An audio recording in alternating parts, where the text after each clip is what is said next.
सीमेवर लढण्यासाठी सैनिकांना तऱ्हेतऱ्हेचं प्रशिक्षण दिलं जातं. पण आश्चर्य म्हणजे चीनमध्ये चक्क मधमाशांना मिलिटरी प्रशिक्षण दिलं जातंय. आपत्कालीन परिस्थितीत लढण्यासाठी बीजिंग इन्स्टिट्यूट ऑफ टेक्नॉलॉजीचा नवा प्रयोग आता समोर आलाय. खरंच या मधमाशा युद्ध लढू शकतात का? पाहूया त्या रिपोर्टमधून. चीन कधी काय करेल याचा नेमच नाहीये. आता या चीनी सैनिकांचाच पहा. चीननं नव्या तऱ्हेचे सैनिक जन्माला घातलेत.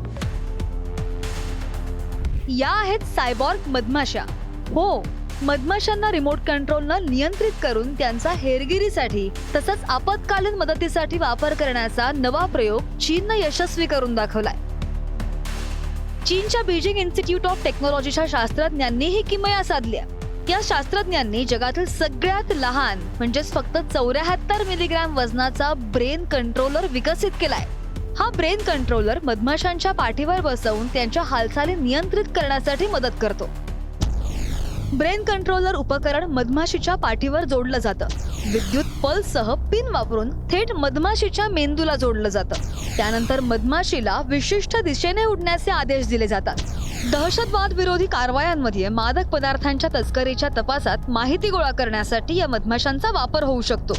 शत्रूच्या प्रदेशात किंवा संशयित ठिकाणी घुसखोरी करण्यासाठी सुद्धा त्यांचा वापर होऊ शकतो.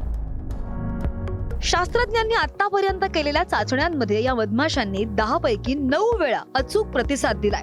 त्यामुळे हे तंत्रज्ञान किती उच्च दर्जाचं आहे हे सिद्ध होतं. या सायबॉर्ग मधमाशा मानव निर्मित मिनी ड्रोन पेक्षा सुद्धा जास्त प्रभावी आहेत. त्यांची नैसर्गिक चपळाई आणि लहान आकारामुळे त्या गुप्त लष्करी कारवायांमध्ये विशेषतः दुर्गम किंवा धोकादायक ठिकाणी अधिक उपयुक्त ठरू शकणार आहेत.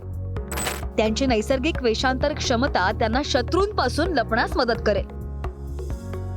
सध्या या तंत्रज्ञानाला काही मर्यादाही आहेत, जसं की बॅटरीचा मर्यादित काळ आणि मधमाशांना अजूनही वायर्ड पॉवरची गरज असणं. पण चीन या क्षेत्रात संशोधन आणि विकास सातत्यानं करत आहे. त्यामुळे भविष्यात या मर्यादांवर मात करणं सुद्धा शक्य होईल अशी अपेक्षा आहे. हे चीनी फ्लाय सोल्जर्स भविष्यामध्ये शत्रूंसाठी डोकेदुखी ठरू शकतात. श्रद्धा शिर्के, पुढारी न्यूज.